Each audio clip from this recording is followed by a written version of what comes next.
नमस्कार दोस्तों, आप सभी का स्वागत है हमारे YouTube चैनल मान्या लाल किताब रेमेडीज में। आज हम बात करेंगे दूसरी राशि शुक्र देव की राशि वृषभ राशि के बारे में। और आज का मुख्य टॉपिक होगा फरवरी 2023 का मासिक राशिफल। क्या करेंगे आपके ग्रह, कैसी रहेगी आपकी जिंदगी, आपकी सेहत कैसी रहेगी, आपके घर में सुख शांति कैसी रहेगी, आपके माता पिता की सेहत कैसी रहेगी और कैसे आपकी जो जिंदगी है इसमें क्या क्या परिवर्तन होगा। क्योंकि हर महीने कुछ ग्रह बदलते हैं। जैसे सूर्य देव हैं, वो हर महीने अपनी एक राशि को छोड़कर दूसरी राशि में प्रवेश करते हैं। ऐसे ही लेकिन ये जो सामने मैंने आपको कुंडली दिखा रहा हूँ, ये आपकी वृषभ राशि के ग्रह चक्कर होंगे। दोस्तों, इसमें हम चंद्रमा कभी नहीं लिखते। क्योंकि चंद्रमा इसीलिए नहीं लिखते क्योंकि चंद्रमा हर 2.25 दिन बाद अपना जो घर है वो बदलते हैं और अपने जैसे ही वो गोचर करते हैं तो अपने गोचर के दौरान जिस भाव में वो आते हैं उस भाव जैसा ही वो परिणाम देते हैं। लेकिन जब भी छठे अष्टम या 12वें भाव में चंद्रमा का गोचर होता है तो उन दिनों में आपकी मानसिक स्थितियां जो होती हैं वो भंग कर दी हो जाती हैं। खास करके अष्टम भाव में ज़्यादा करते हैं। अब हम बात करेंगे कि वृषभ राशि का जो है वो फरवरी माह जो है वो कैसा रहने वाला है। सर्वप्रथम दोस्तों, लगन जो है आपका वृषभ लगन का मालिक, लगन का स्वामी शुक्र जो है वो अष्टम भाव में गोचर कर रहे हैं। जब भी कोई ग्रह लगन का जो लग्नेश जब अष्टम भाव में गोचर करते हैं तो ऐसी स्थितियों में कोई विशेष परिणाम देखने को नहीं मिलते। लेकिन कई बार शुक्र देव जो हैं, अगर यहाँ पर क्योंकि ये गुरु की राशि में गोचर कर रहे हैं, ये धनु राशि में गोचर कर रहे हैं, तो वहाँ पे शुक्र का परिणाम जो होता है वो इतना कोई डेंजरस, कोई खतरनाक नहीं होता है। इसलिए 12 फरवरी तक आपकी स्थितियाँ जो होंगी उसमें आपके मूड को कभी अच्छा कर देंगी, कभी थोड़ा सा चेंज कर देंगी। लेकिन जैसे ही 12 फरवरी का टाइम निकलेगा तो 12 फरवरी के बाद शुक्र अष्टम से निकलकर आपके भाग्य स्थान में आ जाएंगे। यहाँ पे 10 नंबर लिखा हुआ है। ये मकर राशि है, ये शनि देव की राशि है और उनके मित्र की राशि है। तो यहाँ पर जब वो भाग्य स्थान में गोचर करेंगे तो कहते हैं कि शुक्र जब भाग्य स्थान में गोचर करता है तो किसी स्त्री की तरफ से आपको कोई गिफ्ट मिल सकता है। आप अपनी लव लाइफ में आपको रोमांस देखने को मिलेगा। आप कहीं अपने पार्टनर के साथ, अपनी वाइफ के साथ कहीं बाहर घूमने फिरने के लिए जा सकते हैं। अगर आप फीमेल हैं तो आपको अपने हस्बैंड के साथ बहुत अच्छा जो समय है वो आपका व्यतीत होगा। अब हम बात करते हैं दोस्तों, जो लोग कोई गाड़ी वाहन लेना चाहते हैं, क्योंकि शुक्र को वाहन का कारक भी कहा जाता है। जो लोग कुंडली में अन्य ग्रह जैसी मर्जी स्थितियों में बैठे हों, लेकिन अगर आपकी कुंडली में शुक्र की स्थितियां अच्छी नहीं हैं तो आपको के पास वाहन का सुख नहीं हो सकता। शुक्र बहुत अहमियत रखता है हमारी भौतिक सुखों, लग्जरी लाइफ के साथ ये रिलेटेड है। इसको मैंने इलेबोरेट इसलिए किया है क्योंकि वो आपकी राशि के जो स्वामी हैं शुक्र देव, इसलिए मैंने इस पॉइंट को बड़ा इलेबोरेट करके समझाया कि शुक्र जो है फरवरी महीने में आपको बहुत, आपका जो समय होगा, बहुत खुशी के पल जो होंगे अपनी लव लाइफ, मैरिज लाइफ, जिन लोगों की शादी नहीं हुई उनके लिए अच्छा कोई प्रस्ताव भी आ सकता है। अब हम बात करते हैं सूर्य देव के बारे में।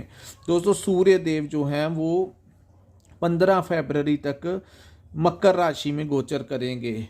सूर्य मंगल जो है 5 फरवरी को धनु राशि को छोड़कर 5 फरवरी को मकर राशि में आ जाएंगे। और मकर राशि में सूर्य और मंगल उच्च के परिणाम देते हैं। और सूर्य, मंगल और बुध, राजा, सेनापति और राजकुमार, ये तीनों भाग्य स्थान में आएंगे। और 12 के बाद शुक्र भी यहाँ पे आ जाएंगे तो आपको बहुत ज़्यादा फायदा दे के जाएंगे। सूर्य आपको मान सम्मान दिलाएंगे। सेनापति जो हैं वो आपको, अगर राजनीति में हैं आप, तो आपको बहुत ज़्यादा कोई डेजिग्नेशन दिलवा सकते हैं, या आपको कहीं बुलाकर आपको रिगार्ड मिल सकता है। सोसाइटी में, घर में, परिवार में आपका एक अच्छा होल्ड कायम करेंगे मंगल देव और सूर्य का जो ये योग बनेगा। वही हम बात करते हैं बुध के बारे में। सो बुध जब सूर्य के साथ बैठते हैं तो बुध आदित्य योग का निर्माण करते हैं। जो लोग किसी जॉब करते हैं तो उनके अंदर एक स्किल्स आएंगे जिसको कहते हैं कम्युनिकेशन स्किल्स में एक बहुत बड़ा प्रभाव। आप अपनी बातों के जरिए किसी को भी इतना प्रभावित कर देंगे कि वो आपकी बातों को मानने पे मजबूर हो जाएगा। इतना अच्छा प्रभाव होगा, साथ में मंगल का साथ भी मिलेगा। तो शुक्र भी बाद में उस भाव में गोचर करेंगे। तो दोस्तों, आपको बहुत ज़्यादा मान प्रतिष्ठा मिलेगी समाज में। आपकी जो हेल्थ है, अगर उसमें इम्प्रूवमेंट नहीं हो रही तो आपकी हेल्थ में इम्प्रूवमेंट जो है 5 फरवरी के बाद बहुत अच्छे आसार बनेंगे, क्योंकि मंगल वहाँ से अष्टम से निकल कर आपके भाग्य स्थान में आ जाएंगे। तो वही हम बात करते हैं शनि देव के बारे में। दोस्तों, शनि देव आपके कर्म स्थान में गोचर कर रहे हैं। कहते हैं शनि देव जिस स्थान में गोचर करते हैं उस स्थान के फलों को जरूर प्रभावित करते हैं, लेकिन जहाँ पर वो दृष्टियाँ डालते हैं वहाँ पर उन चीज़ों को वो थोड़ा नेगेटिव कर देते हैं। सो कर्म स्थान में शनि देव का खुद का विराजमान होना, तो आपकी बॉस के साथ या आपके जो कलीग्स होंगे उनके साथ आपकी बहुत अच्छी पटेगी। अगर आप कोई नया व्यापार शुरू करना चाहते हैं तो आपको करियर में, जॉब में बहुत अच्छी सफलता मिलेगी। ये सूर्य मंगल की दृष्टि इस भाव में होगी तो बुद्धि, विवेक, आपकी संतान के साथ बहुत अच्छे संबंध होंगे। जिन लोगों की संतान की सेटलमेंट नहीं हो रही, फरवरी महीने में कुछ ना कुछ बदलाव ऐसा होगा जो आपकी ज़िंदगी को एक पॉजिटिव तरीके से चेंज करेगा।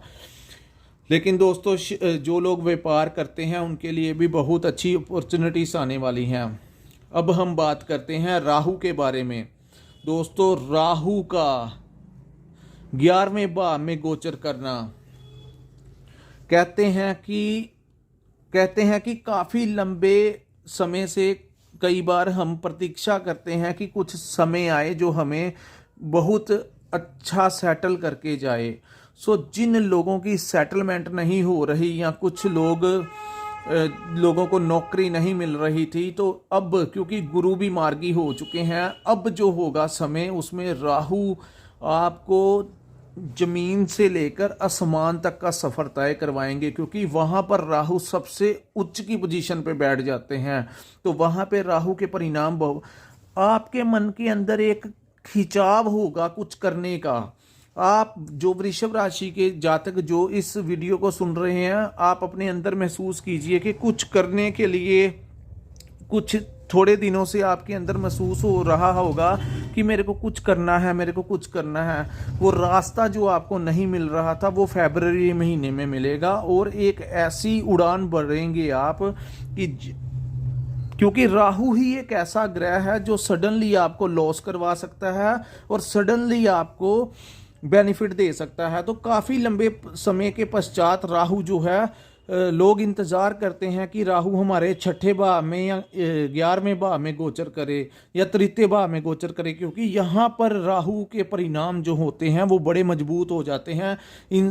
वो जातक की ज़िंदगी को 18 महीनों में कहाँ से कहीं पहुँचा देता है। तो काफ़ी लंबे समय तक जो राहु हैं वो इस साल पूरे 11वें भाव में गोचर करेंगे। और कलयुग का राजा जब अपनी उच्च घर में, अपनी उच्च पोजीशन 11वें भाव में गोचर करेगा तो वृषभ राशि वालों की उन्नति होने से कोई नहीं रोक सकता। दोस्तों, अब वो समय होगा जब भाग्य आपका साथ देगा। पहले आप किसी काम के लिए जाते थे तो आपका काम नहीं बनता था। आपकी 2023 में कुछ लोगों की पेमेंट्स फंस गई, कुछ लोगों को घर में विवाद चला, आपकी मैरिज लाइफ डिस्टर्ब हो गई, आपकी अपने भाइयों के साथ नहीं बनी, पार्टनरशिप में दिक्कत आई, आपके काम काज में जो था वो मंदी का सामना करना पड़ा, जॉब में आपकी एम्प्लॉयज़ थे, आपकी कोलीग्स के साथ नहीं बनी, आपकी प्रमोशन नहीं हुई। लेकिन अब जिस रफ्तार के साथ राहु आपको ऊपर उठाएगा, ये 18 महीने का, क्योंकि ये साल जो होगा 2024 का, ये वृषभ राशि वाले अपनी ज़िंदगी में कभी नहीं भूल पाएंगे, क्योंकि ये लगातार राहु यहीं पर बैठेगा और तकरीबन आपको बहुत अच्छे परिणाम देगा। अगर आप शेयर मार्केट में पैसा लगाया हुआ है पहले से, तो ये जो समय होगा इसमें एकदम से कोई उछाल आएगा। हो सकता है अन्य लोगों की में ना हो, लेकिन वृषभ राशि के जो जातक हैं उनको कोई ना कोई ऐसा खुशखबरी देखने को मिलेगी जिन लोगों को काफ़ी देर से जिसकी आस थी, और जिन लोगों का धन कहीं पर फंस गया था, पेमेंट वापस नहीं मिल रही थी, तो वृषभ राशि के लोगों को फरवरी महीने में वहां से कुछ ना कुछ देखने को मिलेगा। जो लोग नया काम करना चाहते थे या विदेश में सेटल होना चाहते थे, तो ये वो समय होगा जो आप अगर वीज़ा अप्लाई करते हो तो राहु आपको वहीं पर भी ले जाके सेटिंग करवा सकता है। इंपोर्ट एक्सपोर्ट के, क्योंकि लाभ भाव दोस्तों, लाभ भाव में राहु का गोचर आपको हर तरीके से लाभ देगा। ठीक है आपने। और अब हम बात करते हैं देवगुरु बृहस्पति के बारे में। दोस्तों, गुरु बृहस्पति आपके 12वें भाव में गोचर कर रहे हैं, लेकिन 1 नंबर लिखा हुआ है, इसका मतलब है कि वो मेष राशि में है। लेकिन पिछले कुछ समय से वो वक्री अवस्था में गोचर कर रहे थे, लेकिन इस वर्ष की जनवरी महीने में वो मार्गी हो गए। लेकिन अब जो परिणाम जनवरी में आपको देखने को पॉजिटिव नहीं मिले, यहाँ पर गुरु आपके खर्चे करवा सकते हैं। इस भाव को ट्रैवल का भाव माना गया है, इस भाव को खर्चों का भाव माना गया है। आप शायद प्रॉपर्टी ले लें या किसी भी चीज़ के लिए, स्टडी के लिए, कुछ अच्छे कार्यों के लिए गुरु आपका खर्च भी करवाएंगे। तो उन चीज़ों को आपने मैनेज करके रखना है। खर्चा आने वाला है, किसी ना किसी, हो सकता है आपके घर में कोई प्रोग्राम हो जाए, कुछ आप अपने लिए खरीदारी कर लें जो आपके फ्यूचर के लिए बेनिफिशियल होगा, लेकिन खर्चे जरूर करवाएंगे गुरु वहाँ पर बैठकर। तो दोस्तों, उन खर्चों को नियंत्रण कैसे करना है वो आप अपने हिसाब से मैनेज कर लेना। दूसरी बात टूर एंड ट्रैवल की।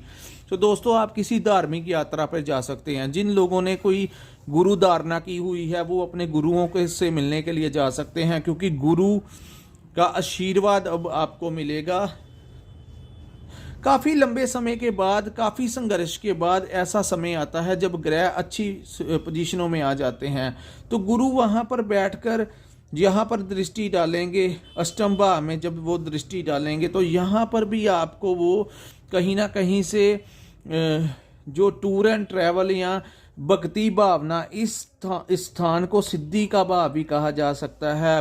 भक्ति, आपके अंदर धार्मिक श्रद्धा बढ़ेगी। आप हो सकता है मंदिर नहीं जाते थे तो मंदिर जाना शुरू करेंगे। अगर आप काफ़ी लंबे अरसे से अपने गुरुदेव को नहीं मिले थे तो आप अपने गुरुदेव को मिलेंगे। तो दोस्तों, ऐसी स्थितियां बनेंगी आपकी ज़िंदगी में जो आपको बहुत ज़्यादा पॉजिटिव परिणाम देंगी। सो ये था फरवरी महीने 2024 का वृषभ राशि का राशिफल। दोस्तों, घबराने की जरूरत नहीं है। पिता के साथ भी बहुत अच्छे संबंध बनेंगे। पिता से कुछ संपत्ति मिल सकती है, कुछ बड़ा लाभ हो सकता है।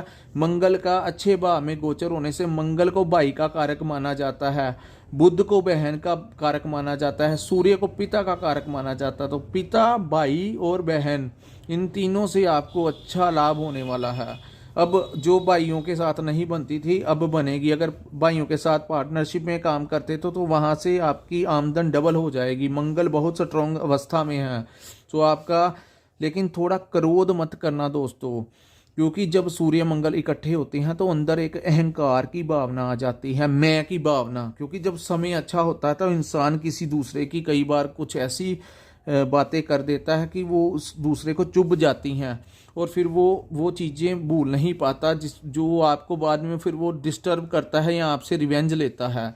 इसलिए अपने अच्छे समय में बड़ी अच्छे तरीके से किसी से गलती भी हो जाए तो इतने अहंकार में मत आना कि किसी को भाई बहनों के या किसी के साथ भी कोई बुरा बर्ताव ना करना। क्रोध में वृद्धि होने के आसार हैं।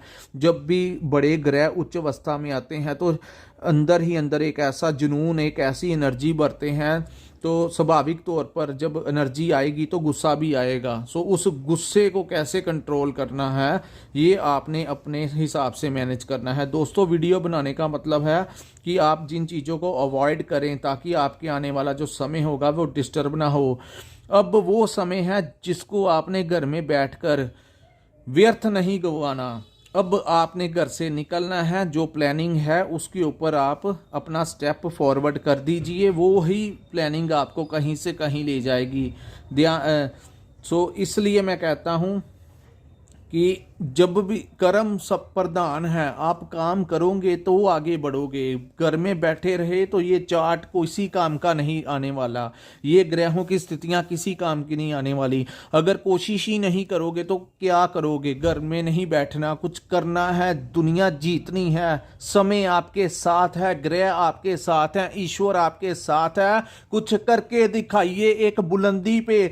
जब सितारे आपको देने पे आ जाएं, जमीन से आसमान तक का सफर करवाने पे आ जाएं, तो आपको अपना बिस्तर छोड़ देना चाहिए, सब कुछ भूल जाना चाहिए और फोकस करिए अपनी आने वाली जिंदगी में। देखिए समय आपको कहां से कहां लेके जाता है। सो दोस्तों, अगर आपको हमारी ये वीडियो अच्छी लगी हो तो हमारे चैनल को लाइक और सब्सक्राइब करना मत भूलिए। अगर आपने अपनी कुंडली का विश्लेषण करवाना हो, क्योंकि चंद्रमा की बहुत बड़ी अहमियत होती है, अगर जो मैंने बातें की हैं वो आपके साथ होगी, लेकिन अगर आपकी कुंडली में चंद्रमा की स्थितियां बर्थ चार्ट में बहुत अच्छी हैं तो ये चीज़ें जो हैं इनसे ज़्यादा अच्छा असर होगा, क्योंकि चंद्रमा का मोर देन 70 से 80% हमारी लाइफ के ऊपर सबसे ज़्यादा प्रभाव जिस ग्रह का होता है वो चंद्रमा होता है। कहते हैं सारे ग्रह एक तरफ, चंद्रमा अकेला एक तरफ।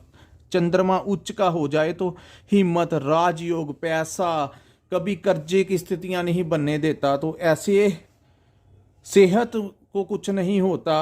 इसलिए अगर आपने अपनी बर्थ चार्ट का एनालिसिस करवाना होगा तो नीचे डिस्क्रिप्शन में भी हम अपना नंबर देंगे, स्क्रीन पे भी आपको अपना नंबर देंगे। आप हमारे साथ संपर्क करके अपनी कुंडली का एनालिसिस करवा सकते हैं। सो दोस्तों, यहीं पे हम अपनी वीडियो को विराम लगाते हैं। नमस्कार, जय माता दी।